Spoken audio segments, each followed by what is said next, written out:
Doctor Bhimrao Ambedkar ji को अपना भगवान मानती हूँ। मैं उनकी पूजा करती हूँ, जिनकी वजह से शायद आज यहाँ बैठी हूँ मैं। हम जब बचपन में लोकसभा जाया करते थे उनके साथ, तो हमें लोग कहा करते थे कि ये सांसद जी की बिटियाँ हैं। और जब ठीक 10 साल बाद मैं लोकसभा गई हूँ, तब कह रहे हैं सांसद जी के पिताजी हैं। तो आपने बोला तूफान वर्ड, हमारे फादर हमेशा बोलते हैं आपको किसी से डरना नहीं है। इस समय जो रूलिंग पार्टी है, अगर आप उनके ऊपर अगेंस्ट कुछ बोलते हैं तो आपके ऊपर ईडी सीबीआई का जांच हो जाता है। हमने जातिवाद भी फेस किया है, इसलिए हमारे कर्तव्य बनता है कि जिस कास्ट से बिलोंग करती हूँ उनके लिए आवाज़ उठाऊँ। इसलिए हमने जय भीम का लगाया और हमें लगता है जय भीम का नारा सभी पार्टी को लगाना चाहिए। तो हमें लगता है कि जो हमारे मुद्दे हैं, अगर उसको और अच्छे से एग्रेसिवली रखना है तो सोशल मीडिया बेस्ट प्लेटफॉर्म है। अगर मैं युवा हूँ तो मुझे पता है कि सोशल मीडिया कैसे यूज़ कर सकते हैं, उसको कैसे रखा जाए कि जनता तक मेरी आवाज़ पहुँच सके। खतरा है तो बीजेपी वालों से खतरा है, क्योंकि वो लोगों को बीच में नफरत फैलाते हैं। कि हम बहुत पुअर बैकग्राउंड से थे। हमारे फादर ने वॉचमैन की ड्यूटी भी 1-2 बार की है। जातिवाद इस कदर फेस किया है कि उन्होंने दूसरा गाँव बदल दिया था। उनकी बिटिया आई है, वो भी दलित की बिटियाँ हैं, वो भी उनके लिए आवाज़ उठाएंगी जो उन्होंने फेस किया है। इनफैक्ट हम अभी भी एफआईआर दर्ज लोगों के नहीं होते हैं जो लोअर कास्ट माइनॉरिटी के होते हैं। लोग अभी भी इस नज़रिए से देखते हैं कि आप अपर कास्ट है, लोअर कास्ट है।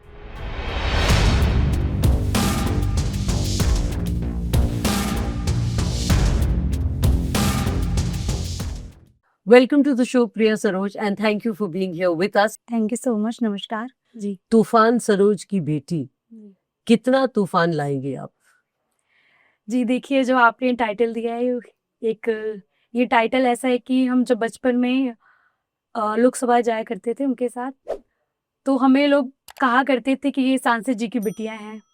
और जब ठीक 10 साल बाद मैं लोकसभा गई हूँ, तब कह रहे हैं सांसद जी के पिताजी हैं। हमारे पिताजी ने हमेशा सिखाया कि आप एक ऐसे फैमिली से, ऐसे कास्ट से बिलोंग करती हैं, एक माइनॉरिटी दलित कास्ट से बिलोंग करती है, तो हमें यही लगता है हमेशा कि अगर जनता ने हमें चुना है तो हमारी प्राथमिकता हमेशा जनता की ही होगी। इस समय जो रूलिंग पार्टी है, अगर आप उनके ऊपर अगेंस्ट कुछ बोलते हैं तो आपके ऊपर ईडी सीबीआई का जांच हो जाता है। और जिस तरह से हमारे पिताजी को सब बोलते हैं कि तूफान मचाते हुए सदन जाते हैं, उसी तरह हम भी जाएंगे। तूफान मचाना शुरू किया आपने अभी? जी, हमने किया और शायद उसका परिणाम ये निकला है कि हमारे पर 2-2 मुकदमा दर्ज कर दिया गया है चुनाव के समय। आपकी इलेक्शन एफिडेविट में जी। क्रिमिनल केसेस दर्ज हैं आपके जी। नाम पे, तो 25 साल की उम्र में जी। क्रिमिनल केसेस, आपका तो रिकॉर्ड बहुत क्लीन होना चाहिए था। जी देखिए, आपको बताते हैं, जब हमारा नामांकन हुआ है उसके ठीक 4 दिन बाद हमारे पर 2 मुकदमा दर्ज किया था। जो कि बीजेपी वालों ने प्रेशर बनाने के लिए किया था कि छोटी बच्ची है, 25 साल की है, डरा देंगे। तो पूरे चुनाव में हमने बहुत लोगों को ये मैसेज डाला और उनको कहा हमने कि आप 4-5 केस और दर्ज कर दीजिए, हम तो वकील है सुप्रीम कोर्ट के, अपना केस खुद ही लड़ लेंगे। अगर आप केस दर्ज कर देंगे तो हम चुप नहीं होंगे। आपने जब ओथ लिया तो काइंड ऑफ तूफान पैदा किया, क्योंकि ओथ लेने के बाद आपने नारेबाजी की। देखिए, क्योंकि मैं डॉक्टर भीमराव अम्बेडकर जी को अपना भगवान मानती हूँ, मैं उनकी पूजा करती हूँ और संविधान मेरे लिए गीता है। मैं ज़्यादा पूजा पाठ नहीं करती हूँ। मैं ज़्यादा बिलीव करती हूँ संविधान और डॉक्टर भीमराव अम्बेडकर जी ने, जिनकी वजह से शायद आज यहाँ बैठी हूँ मैं, और जिनकी वजह से मुझे अपॉर्चुनिटी मिली है। क्योंकि मैं एक ऐसे कास्ट से बिलोंग करती जहाँ हमें अपॉर्चुनिटी नहीं मिलती है। हमने जातिवाद भी फेस किया है, इसलिए हमारे कर्तव्य बनता है कि जिस कास्ट से बिलोंग करती हूँ उनके लिए आवाज़ उठाऊँ। मैं ये नहीं कह रही मैं इस पर्टिकुलर एक ही कम्युनिटी को फॉरवर्ड करूँगी, आगे करूँगी, बट मैं सभी धर्म जात को साथ लेके चलूँगी। लेकिन जिस कम्युनिटी वीकर सेक्शन को ज़रूरत अपलिफ्टमेंट की, उसके लिए बात करूँ। इसीलिए हमने जय भीम का लगाया और हमें लगता है जय भीम का नारा सभी पार्टी को लगाना चाहिए, क्योंकि डॉक्टर भीमराव अम्बेडकर जी ने संविधान लेके है, उस संविधान से आज हमारा देश चल रहा है। आपके लिए अंबेडकर जी भगवान है और आपके फादर आपके आईडी है, तो ये बताइए। जी देखिए, हमारे जो दादा है, ग्रैंडफादर, वो किसान और खेती किया करते थे। और हमारे फादर बताया, जब क्योंकि हमारे पास क्योंकि हम बचपन से दिल्ली में रहे हैं और दिल्ली में एजुकेशन कंप्लीट किया, 2003 से हम दिल्ली में रह रहे हैं। और फादर हमारे जो हमेशा कॉन्स्टिट्यूंसी में रहे हैं हमेशा, तो उनके साथ जो टाइम स्पेंड करने का समय मिलता था वो हमें मिलता जब हम ट्रैवल टाइम, जब हम दिल्ली से बनारस ट्रेन में आते थे, तो रात को अपनी कहानियां बताया करते, हमने स्ट्रगल कैसे किया है। तो उस समय बताते थे कि बिटिया आप आज यहाँ हो क्योंकि मैंने लाइफ में इतना फेस किया है। आप अपने फादर के लिए एक लकी मैस्कट है, क्योंकि जब आप पैदा हुई उसके बाद वो एमपी बने और उसके बाद सिलसिला चलता ही रहा और उन्होंने फिर मुड़कर कभी पीछे नहीं देखा। जी देखिए, 99 में फर्स्ट इलेक्शन हमारे फादर जीते थे। क्योंकि हम पॉलिटिकल बैकग्राउंड से हैं, हमने हमेशा प्रचार करते हुए पिताजी को देखा, हमेशा जब इलेक्शन एक होता है, जो इलेक्शन का प्रोसेस होता है, हमेशा देखा है। और हमने बचपन में ये सोचा था कि जिस तरह से हमारे फादर समाज सेवा करते हैं, तो हमें मिलेगा तो हम भी करेंगे। तो हमारा इंटरेस्ट भी वहीं डेवलप हुआ। हमको ये था कि चुनाव लड़ना है, बट इतनी जल्दी मौका मिल जाएगा, हमने ये नहीं सोचा था। और आपने ये सोचा था कि आप जीत जाएंगी, कि आपको लगा कि लड़ना है और जीतेंगे या नहीं शायद नहीं पता? हमें पूरा भरोसा था हम चुनाव जीतेंगे। सिर्फ ऑफिशियल डिक्लेरेशन का डेट का वेट कर था, हम जीत चुके थे। क्योंकि अब जनता का जो भरोसा, जो प्रेम, जो स्नेह मिल रहा था, और पूरे चुनाव में सिर्फ मुद्दों पे चुनाव लड़ा है। हमने बस यही कहा कि जो संविधान बचाने की बात कर रहे हैं, जो नौकरी की बात करें, उनको वोट करिए। इसलिए हमें पूरा भरोसा था कि जनता हमें वोट देगी। और एक लोगों में जोश था कि एक युवा आ रही है, एक महिला आ रही है हमारे यहाँ से, सबको में जोश था। वो जोश देख के लगा था कि हम जीतेंगे। आपने अपने चुनाव में अपने जो प्रतिद्वंदी है, जो आपके पॉलिटिकल राइवल है, बीपी सरोज, उनको अंकल करके रिफर किया है। और कुछ इंटरव्यूज में भी आपने कहा अंकल सरोज। तो जब आप कैंपेन कर रही थी और उन पे कटाक्ष कस रही थी, तो तब भी आप उनको अंकल सरोज करके, I don't want to use the word गाली, पर अंकल सरोज करके कटाक्ष कस रही थी? मैंने उनको इसलिए अंकल, क्योंकि हमारा पहले सब जानते हैं कि पापा पहले से पॉलिटिकल बैकग्राउंड से हमको जानते, तो हमारा उनके साथ घर पे आना जाना भी हमेशा रहा है। तो ऐसा नहीं कि हमको फर्स्ट टाइम देख रहे हैं। हमको ये, हम अंकल तो नहीं, हम प्रत्याशी करके बुलाया करते थे कि जो यहाँ के प्रत्याशी हैं, उनके ऊपर एलिगेशन लगता है कि उनको किसी ने देखा नहीं है, तो हम प्रत्याशी करके बोलते थे, हमको रिफर करते थे। तो अंकल को हरा कर बुरा नहीं लग रहा? जी, हमने नहीं हराया, जनता ने हराया है। आपकी एक बड़ी स्ट्रॉन्ग पीआर टीम है जो आपके सोशल मीडिया को मैनेज करती है, जो आपने खुद ही कहा कि I have a PR team which manages my social media. Social media से कितनी मदद आपको चुनाव में मिली और जीतने में कितना योगदान रहा उनका? इनिशियली तो हम खुद ही अकाउंट चला रहे थे, खुद ही कर रहे थे।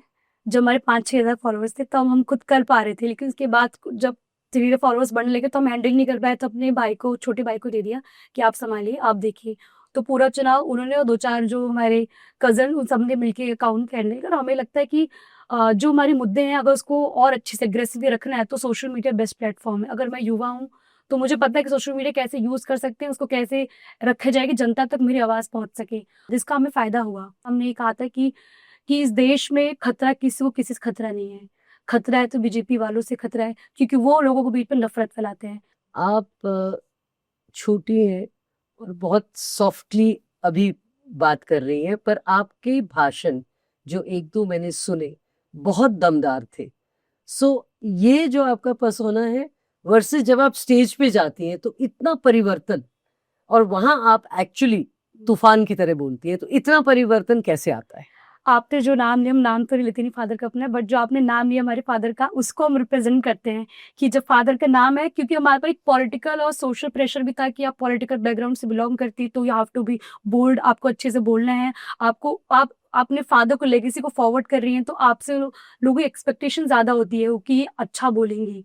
और हमारे बिग चैलेंज था कि क्योंकि हमने आज तक कभी इतना पब्लिक को फेस नहीं किया था, मैं आपको ऑनेस्टली बता रही हूँ, मेरे लिए सब कुछ नया था। और हमने ये सीखा कि महिलाओं के बीच में अगर भोजपुरी लैंग्वेज बोलेंगे तो बहुत खुश होती है, कनेक्टिविटी बहुत अच्छे से करती है।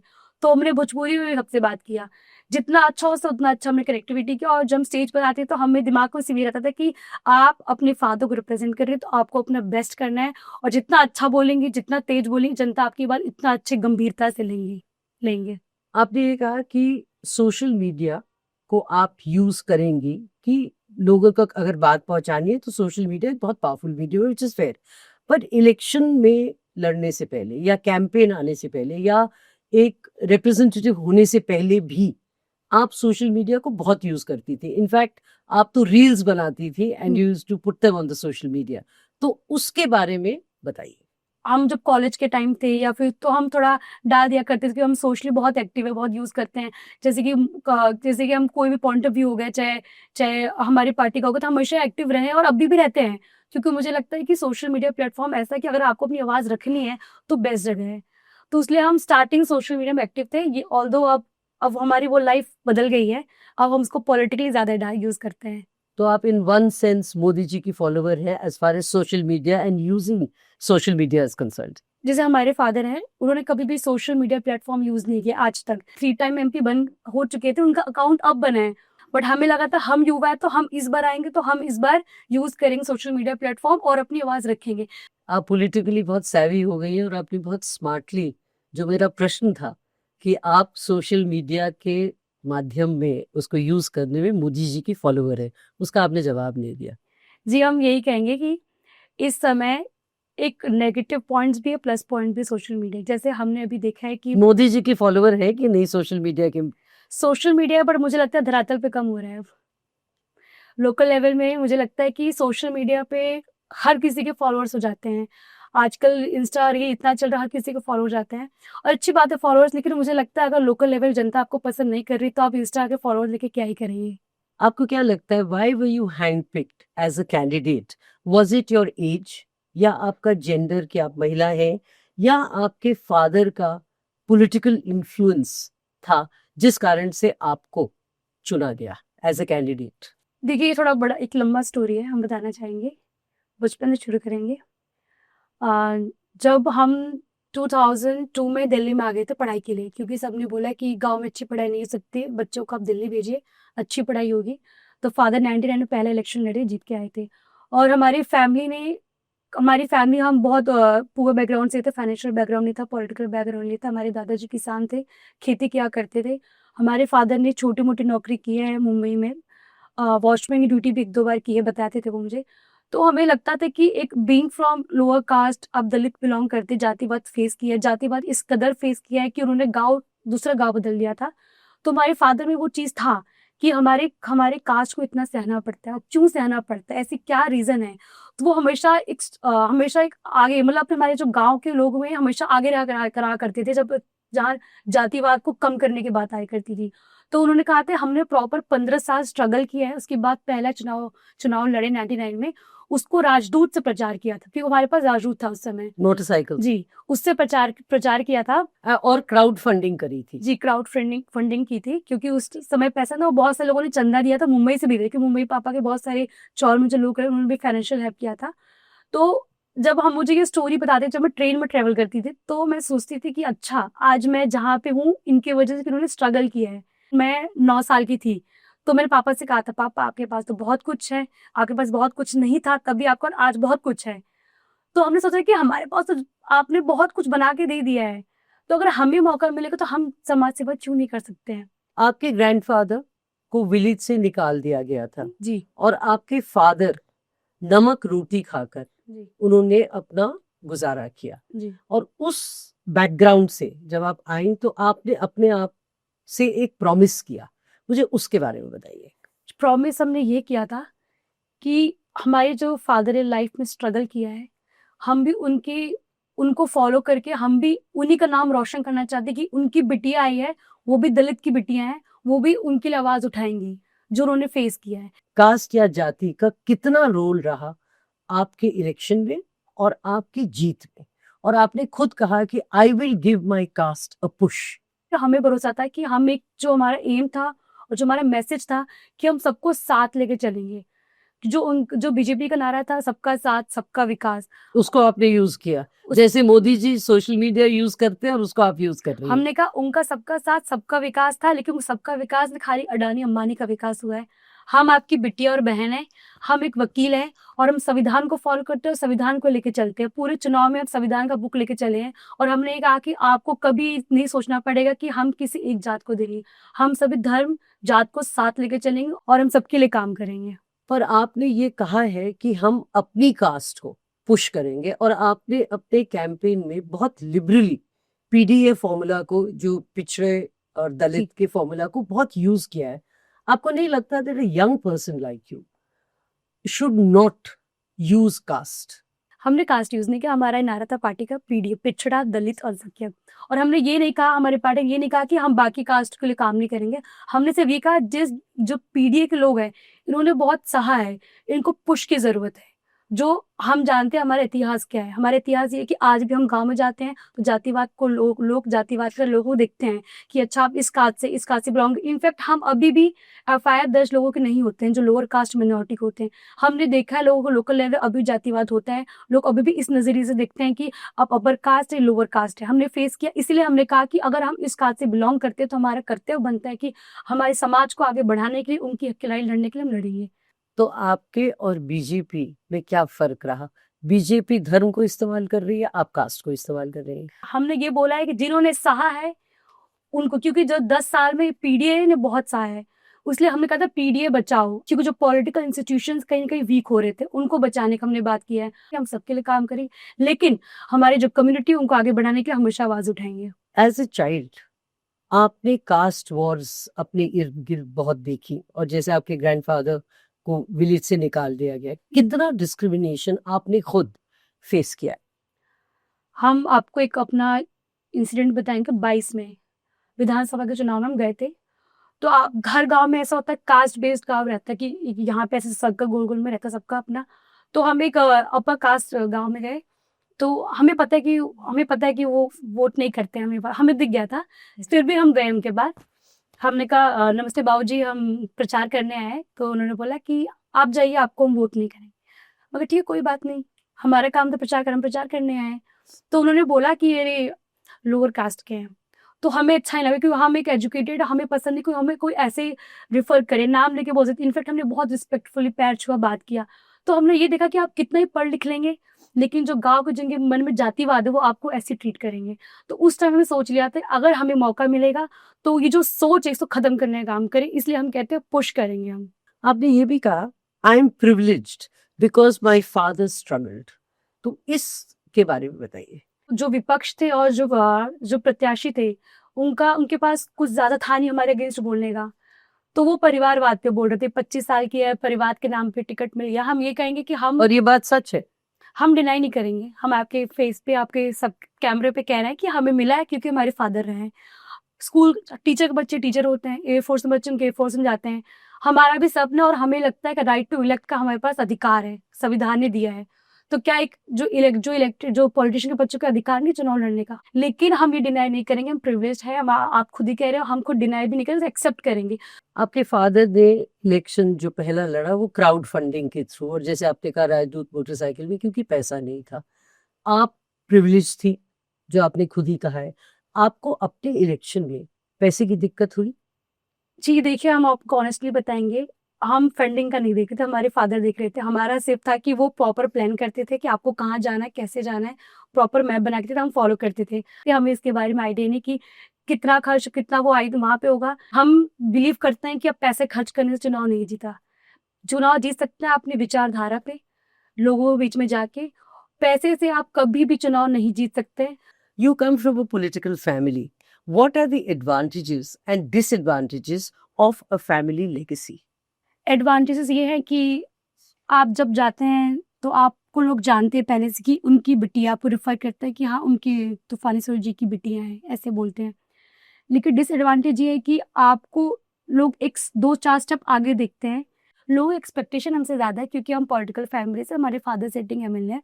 लेकिन हमें खुशी भी होती है, लोगों को हमसे उम्मीद है, उम्मीद उनसे हो जो जिनकी चाह होती है करने की। आपके फेवरेट पास टाइम्स है खाना बनाना, जी अपने घर में नेव्यूज के साथ खेलना, जी और डांस करना। जी, पॉलिटिक्स ने कितना सब कुछ ये छीन लिया है।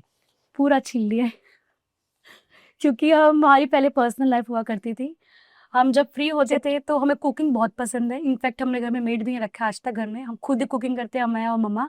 और फ्री टाइम पे हम डांसिंग करते हैं। हमने भरतनाट्यम सीखा था बचपन में, एक्टिंग सीख रखा है। ये चीज़ अब नहीं हो पाती। फ्रेंड्स अभी भी बोलते हैं मिलने के लिए, हम कहते टाइम नहीं है। कुछ आपको हमेशा जनता के हिसाब से चलना पड़ता है। रात को 3 बजे फ़ोन आता है, कभी सुबह 5 बजे फ़ोन आ जाता है। किसी की बोलेरो गाड़ी किसी कार चोरी हो जाती है, किसी का एफआईआर दर्ज नहीं हो रहा है, किसी का खड़ंजा काम, मतलब जो बेसिक लोकल इश्यूज जनता को ये चाहिए कि हमारे मुद्दा नहीं। अब लोगों को लगता है कि अच्छा ठीक है, लॉयर है तो इतनी मोटी मोटी फाइल लाके हमको दे देते हैं, मैडम पढ़ के बता दीजिए। अब हम सोचते हैं ठीक है, हमें खुशी हो रही है कि पूरे चुनाव हमने कहा था कि हम वकील है, तो आपको कोई दिक्कत हमारे पास आइए। और जनता ने उसको सीरियसली लिया, हमारे पास लोग आ रहे हैं कि हमारा केस देख लीजिए। जज बनते बनते आप मेंबर ऑफ पार्लियामेंट बन गए, और आपने ये कहा था it was because of circumstances. तो ये बताइए क्या सर्कमस्टेंसेस थे कि अच्छी भली जज बनना चाह रही थी, सुप्रीम कोर्ट में प्रैक्टिस कर रही थी और जाकर एक मेंबर ऑफ पार्लियामेंट बन गई आप? जी, जैसे मैंने बताया हमारा सपना था साइड बाय साइड, लेकिन एक मुझे साइड बाय साइड सपना था एमपी होने का? Side by side in sense जब हम कोविड में प्रैक्टिस का तैयारी कर रहे थे, बचपन से था कि राजनीति में जाना है, बट ये नहीं था कि 25 साल होते चले जाएंगे। जब चुनाव 22 का चुनाव आया, उस समय हमने प्रचार किया फादर के लिए। उस समय लोगों को हमारा प्रचार करने का तरीका पसंद आया, भोजपुरी लैंग्वेज पसंद आया। लोग खुश हुए कि दिल्ली में रह के भोजपुरी लैंग्वेज बोल रही है, सबके साथ बैठ के खाना खा रही है, उठ रही है, बैठे, सबको पसंद आया हमारा प्रचार करने का तरीका। उस समय लोगों ने रियलाइज किया कि आपकी बिटिया तो बहुत आगे बढ़ सकती है राजनीति, इनको इनको बोलिए आगे आए। मतलब फिर राष्ट्रीय अध्यक्ष जी ने बोला कि ये अच्छा बोलती हैं और काफ़ी अच्छा इनके जो जो एज के हिसाब से काफ़ी अच्छा पॉइंट ऑफ व्यू रखते, तो इनको आगे बढ़ाइए। उस समय फिर हमारा हुआ कि हम चुनाव लड़ सकते हैं। तो आपको एक क्षण के लिए भी नहीं लगा कि मैं जज का रास्ता छोड़कर नहीं। पॉलिटिक्स में आ रही हूँ? आपने सोचा कि करूं या ना करूं? नहीं, देखिए मैं आपको फिर से बता रही हूँ, राजनीति में आना हमारा बचपन का सपना था, क्योंकि जब घर में हम देखते थे सब लोग हेल्प लेने के लिए आते थे फादर से, तो लगता था कि ऐसा हम क्या करें जो हमारे फादर बोले कि हमारी बिटिया है, तो हमारा बचपन से सपना था कि जाना है। प्रिया सरोज, आप वाकई बहुत तूफानी है। जी, देखिए तूफानी है और इसका असर पड़ा हमारे बोलने पे। हम बहुत तेज बोलते हैं, हमारी जो बोलने की स्पीड बहुत तेज है। जब हम चुनाव में जब फर्स्ट टाइम हम गए लोगों के बीच में, तो हमारे लिए बड़ा चैलेंज था कि आपको स्लो बोलना है, क्योंकि जनता को बात समझ में आए। सबसे बड़ा चैलेंज था कि मैं धीरे बोला था। हम रात को रोज आके कोई प्रैक्टिस करते हैं कि धीरे बोलना है, धीरे बोलना है, और शायद इस पे धीरे वर्क कर रहे हैं कि हम स्लो बोलते हैं। और आज भी शायद ट्राई किया है धीरे बोले, ताकि आप लोग को भी बात समझ में आए। तो पार्लियामेंट में क्या करेंगी? प्रैक्टिस करके धीरे बोलेंगी या जो तुम्हारी बोलने की गति है वही रखेंगी? नहीं, अब हमको प्रैक्टिस हो गया है। जिस तरह से हम भाषण देते हैं उसी तरह हम सदन में बोलेंगे। इस हद तक बोलना है कि सामने वाले जो लोग हैं, जो रूलिंग पार्टी, वो हमारी जो काम के लिए उसको हाँ कर दे। Priya Saroj, thank you very much. Thank you for your time thank you and thank you for this wonderful interview. Thank you so much. नमस्कार।